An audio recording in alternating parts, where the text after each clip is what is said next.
Bienvenidos a este video que estamos realizando para la materia Lenguajes de Programación 1 en el trimestre enero-marzo 2021, donde estaremos hablando sobre Scala, también conocido como Scalable Language.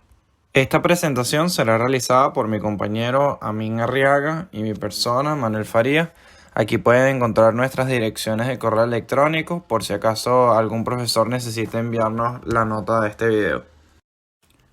Comencemos entonces hablando un poco de la historia de Scala, de dónde salió y cuáles fueron sus motivaciones. Scala fue diseñado por el ingeniero alemán Martin Odersky en el Instituto Federal Suizo de Tecnología.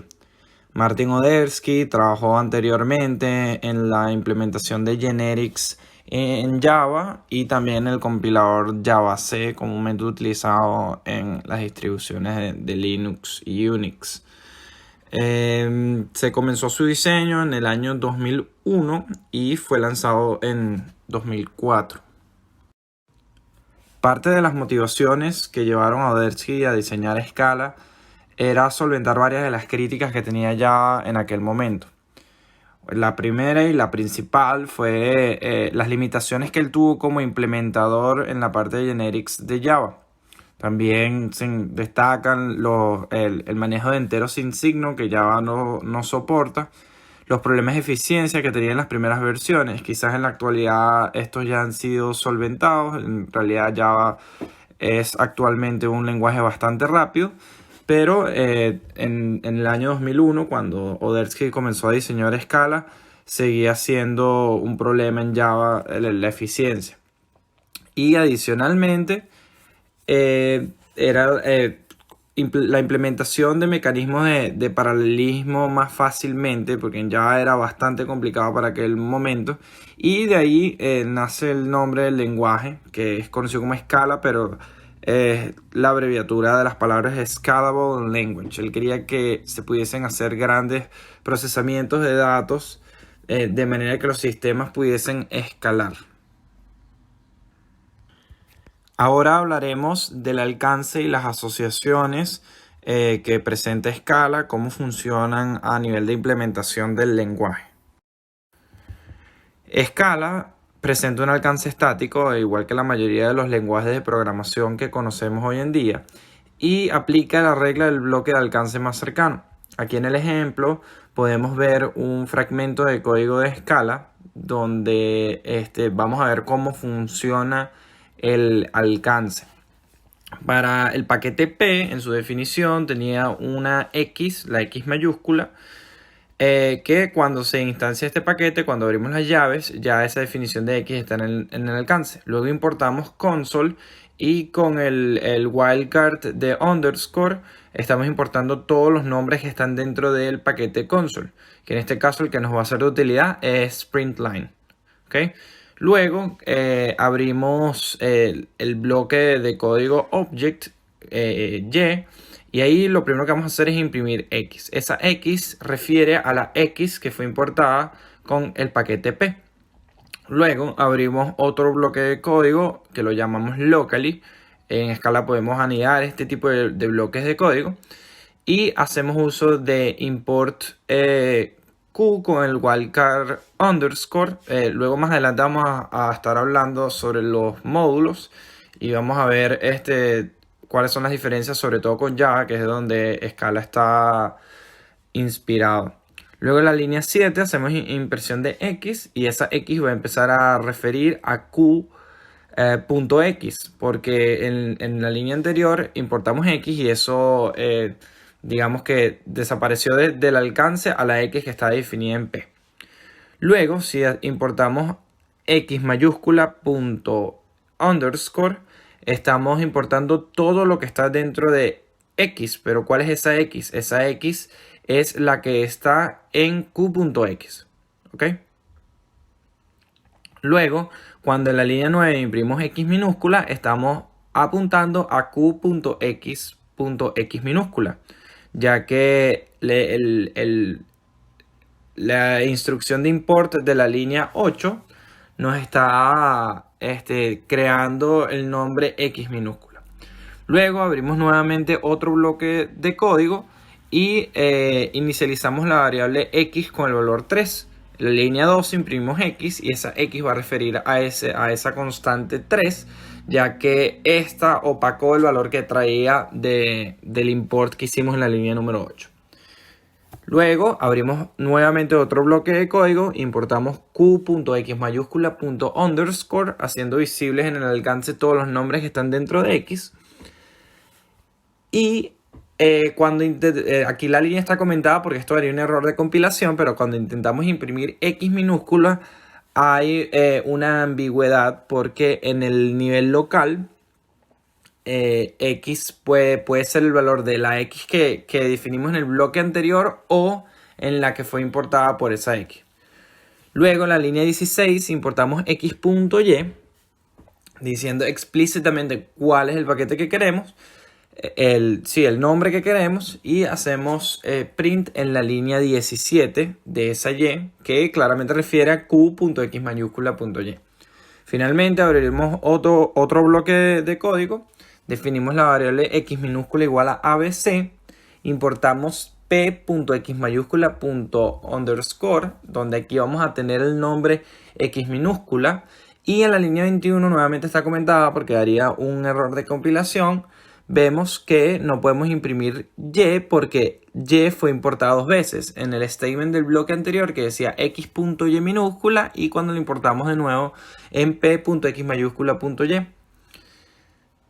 Por otro lado, si tratamos de imprimir en la línea 22 la x minúscula, esta claramente apunta a x, que fue la que fue definida en el contexto de este bloque. En lo que refiere a asociaciones, pues Scala presenta una asociación temprana que tiene sentido, ya que una de las motivaciones del lenguaje era solucionar las críticas de performance que tenían las primeras versiones de Java. Entonces, básicamente tiene que ser un lenguaje compilado para que sea veloz y pueda resolver todo lo referente al sistema de tipos al momento de compilación. Ahora hablaremos un poco sobre el sistema de módulos en Scala. Al ser basado en Java, los módulos son bastante parecidos. De hecho, son compatibles con Java y son llamados paquetes. Usan la notación de dominio inversa, donde se escribe carpetas anidadas con el dominio del paquete al contrario. Es decir, si tu dominio este es mi paquete, la notación de las carpetas sería paquete mi es este. Y cada módulo representa un tipo de datos, muy parecido con Java. Para exportar cualquier nombre de un paquete en Scala, tenemos que declararlo como público. Aquí hay un asterisco con las case classes, que estaremos hablando de ellas dentro de poco. Luego, para importar, existen tres formas de importar los nombres. Son básicamente variaciones de la misma notación. Usamos la palabra clave import. Si ponemos _, vamos a importar todos los nombres dentro del paquete college. Podemos seleccionar miembros. Si hacemos punto, abrimos llaves y ponemos todos los nombres que queremos, importar solamente los nombres que especificamos entre las llaves. Y podemos renombrar los nombres que estamos importando para por lo menos evitar ambigüedades. En el ejemplo que tenemos aquí estamos importando entre llaves student, pero lo estamos renombrando como STU. Es importante destacar que en Scala una de las grandes diferencias con Java es que podemos usar la palabra clave import en cualquier línea. No es necesario que estén al principio de la clase como lo es en Java. Ahora hablaremos rápidamente sobre las estructuras de control de flujo en Scala, es decir, cómo podemos usar Scala. Scala, al igual que la mayoría de los lenguajes de programación, contienen las cláusulas if, then, else. Sin embargo, no poseen una cláusula especial para else if. De hecho, si colocamos un else if, son consideradas como una extensión de la cláusula, es decir, como un statement totalmente separado. Si no entra en el primer if, va a la guardia del else y dentro de ese else hay otro if. O sea que Cuando quitamos la última llave del fragmento de código que está amarillo, simplemente es azúcar sintáctico para anidar un statement dentro de la cláusula else. Adicionalmente tenemos las cláusulas comunes de while loop y do while. Simplemente una ejecuta, la del do while ejecuta primero el código y luego pregunta por la condición, mientras que el while ejecuta primero, pregunta por la condición y si la condición se cumple, ejecuta el fragmento de código. También tenemos lo que es conocido como un for por comprensión, que es parecido a un for loop, pero aplicando el concepto de iterador. Es decir, si tenemos una lista, podemos decir por cada elemento en la lista ejecuta determinada acción o determinado bloque de código. Y por eso el parámetro de este tipo de bucle debería ser de tipo enum. Ahora hablemos un poco sobre el orden de evaluación. En Scala, los argumentos son evaluados de izquierda a derecha, excepto por los argumentos por nombre. Los argumentos por nombre son un tipo de argumento especial que en realidad son funciones y cada vez que se usen como un LValue deben ser ejecutadas, lo que puede producir distintos valores. Mi nombre es Amin Arriaga y ahora pasaré a hablarles sobre los tipos de datos que presenta el lenguaje Scala.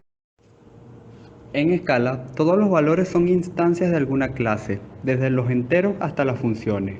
Esto a diferencia de Java, donde no siempre ocurría así. Además, existe una superclase llamada Ani que engloba a las demás, es decir, todos los tipos heredan directa o indirectamente de la clase Ani. Y hablando de herencia directa, solo existen dos clases que son hijos directos de Ani, y esos son Anival y Aniref, dividiendo los tipos de escala en dos subgrupos. En el primero, Anival, se encuentran todos los data types, es decir, aquellos tipos que guardan un dato en específico, los cuales no pueden ser nulos y existen 9 predefinidos por el lenguaje. Hablaremos de ellos más adelante. Mientras que en Aniref se encuentran las referencias a estructuras compuestas, ya sea que vengan predefinidas en el lenguaje como las listas y los strings o las clases que el mismo usuario crea. Como se puede ver en la gráfica, en Anival se encuentran la familia de los números, es decir, los que van desde los bytes hasta los doubles, pasando por los enteros. También se encuentran los booleanos, los char y el tipo unit. Y abajo de todo, siendo una subclase de cualquier clase, se encuentra nothing, de la cual hablaremos también más adelante. Ahora hablaremos sobre algunos conceptos que pueden llegar a causar confusión cuando se comienza a estudiar Scala. El primero es la distinción entre null con n minúscula y null con n mayúscula. El primero se refiere a un objeto que representa una referencia vacía, es decir, se puede utilizar como reemplazo para cualquier valor que herede de Aniref. Mientras que el segundo, null con n mayúscula, es la clase correspondiente de null con n minúscula. Y esta hereda de todos los tipos de referencia, incluyendo las que define el propio usuario. No tiene métodos, no tiene campos y no es posible heredar de él. Y su única instancia que existe es null con n pequeña. Ahora, nil es una lista de objetos singleton vacía que extiende del tipo list. Es decir, básicamente es un alias de list nothing, una lista que no tiene nada. Unit es el tipo de retorno de las funciones que no devuelven nada, algo así como el equivalente al void en Java o en C, con la diferencia de que ésta se puede instanciar utilizando paréntesis vacío. Y nothing es el tipo absoluto sin valor de escala, es decir, no tiene métodos, no tiene valores, no tiene instancias y es un subtipo de cualquier otro tipo en escala, incluyendo las clases que nosotros definimos, los data types, básicamente es el opuesto a Ani. No podemos usar nothing como el tipo de retorno de una función, ya que significaría que estamos retornando algo. La única forma de utilizar nothing es que la misma función lance una excepción. Por lo tanto, nunca se llega como tal al final de la función. Por último, tenemos la clase nom, que hereda de la clase option y se utiliza en pattern matching para agregar una opción por defecto, ya que en caso de no entrar en ninguna guardia se hace la asignación nula y eso es lo que se quiere evitar. Ahora pasaremos a hablar de las distintas opciones que nos provee Scala para definir distintos tipos de clases. Una cosa chévere que tiene Scala es que al definir los constructores de una clase, de forma automática los atributos son agregados como campos de esta, permitiendo ser usadas en el resto de la definición de la clase, incluyendo dentro de los métodos. Además, si agregamos val o var al parámetro formal, entonces serán declaradas públicas, siendo privadas en caso contrario.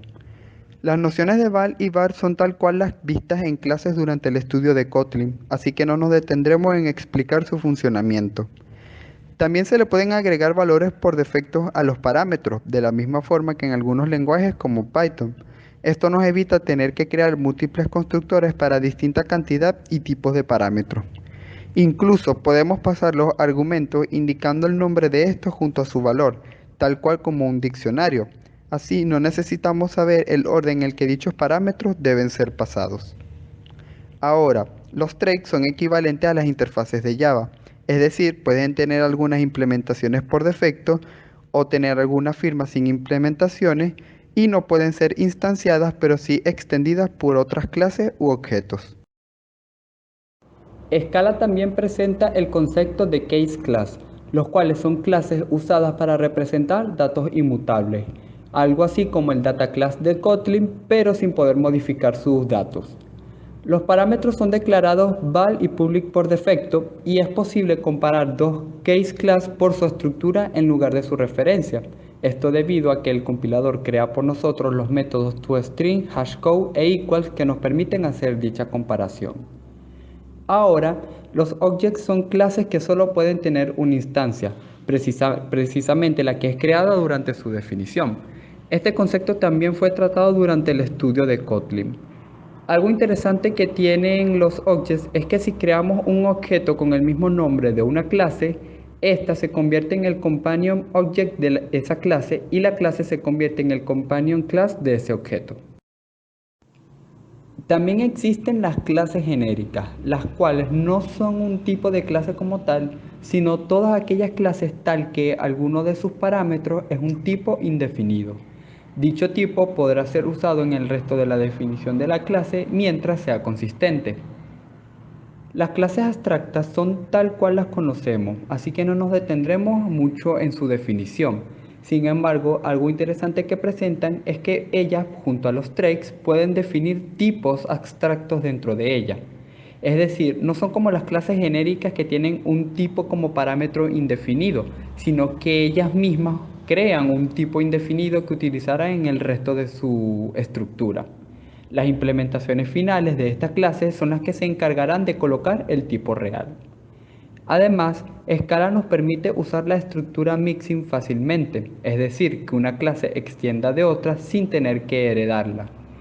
Scala nos obliga a tener un máximo de una superclase, pero puede tener muchísimos mixin, con la condición de que esos mixin deben tener el mismo tipo de la superclase. Ahora pasaremos a hablar sobre cómo funcionan las equivalencias de tipos en Scala. Las equivalencias en Scala es por nombre relajada.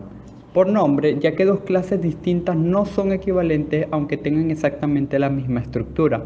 Es decir, yo puedo definir dos clases A y B tal que solo contengan dos campos enteros X y a una variable del tipo A no le puedo asignar una instancia de tipo B, aunque ambas clases sean estructuralmente idénticas. Además, es relajada porque Scala nos permite definir alias para los tipos, y tanto el alias como el tipo original son equivalentes e intercambiables entre sí. Respecto a la compatibilidad, A es compatible con B si A es una subclase de B. Sin embargo, para los data types se cumple la siguiente regla de casteo automático, donde byte puede ser asignado a una variable de tipo short y esta a una de tipo entero y así sucesivamente tal cual se muestra en la imagen. Ahora pasaremos a hablar del sistema de inferencia de tipos de Scala. Scala tiene una potente capacidad de inferencia de tipos. Incluso es posible prescindir de la declaración de tipo cuando se están definiendo variables, funciones y parámetros de funciones o clases. y realiza los casteos automáticos necesarios en caso de operar con distintos data class, tal como se vio en las láminas pasadas. También logra inferir los tipos genéricos cuando los métodos o clases polimórficas son llamadas. En caso contrario, no tendría sentido tener este tipo de métodos polimórficos. Sin embargo, Scala presenta algunas limitaciones en cuanto a su poder de inferencia, los cuales son no puede inferir el tipo de un método a partir de la inferencia del tipo de sus argumentos, es decir, yo no le puedo pasar un argumento de un tipo genérico y decir que el método es del tipo de ese parámetro genérico. Tampoco puede inferir el tipo de retorno de una función recursiva y las funciones anónimas deben estar completamente tipiadas. Ahora pasamos a las rutinas de Scala. No hay mucho que podamos hablar acerca de los tipos de rutinas en Scala. Todas son funciones, ya que tienen algún tipo de retorno, o incluso sea nothing, y son impuras, ya que pueden modificar el estado mutable del programa. Algo interesante es que al parecer el compilador hace un barrido inicial para verificar las definiciones de métodos, clases y funciones, pues el código que se muestra en la lámina compila. Esto nos permite hacer definiciones recursivas indirectas muy fácilmente. Por último, hablaremos del tipo de pasaje de parámetros y el manejo de secciones en Scala. El tipo de pasaje de parámetros es exactamente igual que el de Java. Como eso ya lo vimos en clases, incluyendo la trampa que hace Java respecto al pasaje por valor y por referencia, entonces no nos detendremos en este tema. Y respecto a las excepciones, estas funcionan igual que prácticamente todos los lenguajes modernos de hoy en día. Se pueden generar de forma implícita al realizar una instrucción ilegal como dividir entre ceros. También se pueden lanzar excepciones con la instrucción throw y se pueden manejar utilizando bloques de try catch finally. Y eso es todo. Esta ha sido nuestra presentación sobre el lenguaje de programación Scala. Esperamos que les sea de utilidad y traten de usar Scala porque la gente chévere usa Scala.